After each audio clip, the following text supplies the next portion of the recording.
It's rising. So I'm just gonna jump right into it. This video is simply for informative purposes only. If it does not resonate, please do not take it. Usually we deal with people and we don't even know what they have, mentally, physically, emotionally, and spiritually.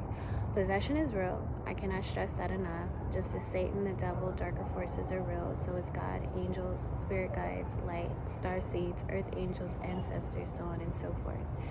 You will not always know who someone is and what they've been sent in your life for until you take the necessary time out to heal, grow, focus, and love yourself properly. People's backgrounds are usually concealed, and who knows what they've all seen, who knows what they've been through, and why they are the way they are. Friendly reminder, this video isn't for any kind of judgmental purpose. Being an empath, I show empathy to everything on this earth that possesses energy. I feel like it's one of my superpowers. I made sure to jot down my notes before recording this video because I find certain things a little triggering and it makes me a little anxious. Kind of like when I did my informative video on dealing with by people that showcase and have bipolar disorders. So yeah, it's just certain topics can be a little touchy, and because I'm an empath, I feel things very intensely sometimes, and it can be very overwhelming. So again, this video is for you to get better equipped with spotting things for as they are instead of sugarcoating, wearing rose-colored glasses, or trying to make it something it simply isn't. And I say that because I've been there, I've done that. I've tried to dress something up as something else, to avoid accepting it for what it truly was. I tried to give excuses. I tried to use, benefit of the doubt. I tried to be kind-hearted. I tried to be sensible.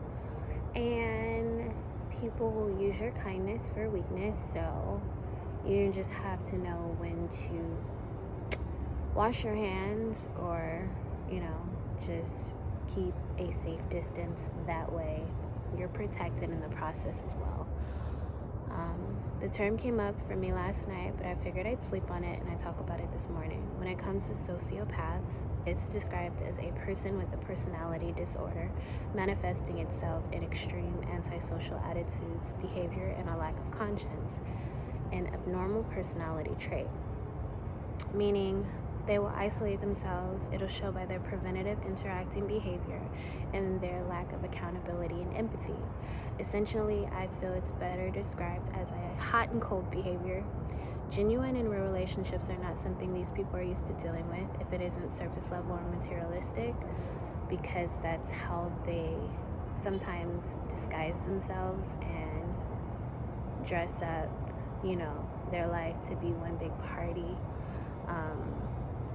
They often tend to distance themselves from it. I came across an article that said sociopaths must spend their entire lives watching others and learning to imitate behaviors that they are unable to engage in naturally. They exhibit traits of excessive lying, emotional and mental manipulation, egotistical, narcissists, not caring, no boundaries, limits, and are incapable of, just having self-limits as to how far they are willing to take something.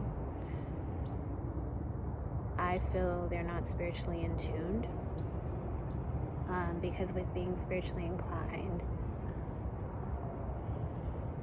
even with being aware of wrong and right, you stop yourself, or you have certain codes and morals that you live by that you just aren't willing to go beyond, because not only the consequences that come with the territory, but you move on a different vibration. So for example, higher vibrating souls move differently than lower vibrating souls, simply because it's two different vibrations. But getting back to sociopaths and their traits that they exhibit, they are empty shells with shadow fillings. They feel rage and envy in full force, which adds to aggressive behavior, though the rages are usually short-lived, and it makes them truly unable to connect with others on a soul level. They also tend to view everything in life, including relationships, as a game to be won. They lack love essentially because they are incapable of it. They often throw people away suddenly and brutally, ignore them for days, months, or even years, and then contact them again as if no time has passed and all is well. They believe that they are superior beings, meaning they will feel justified in how they move and operate as well as treat people. They do not suffer from low self-esteem or insecurities, although they often pretend to feel that way in order to manipulate others. On the contrary, they are egotistical and arrogant. I agree to disagree. I believe there is some form of self-esteem,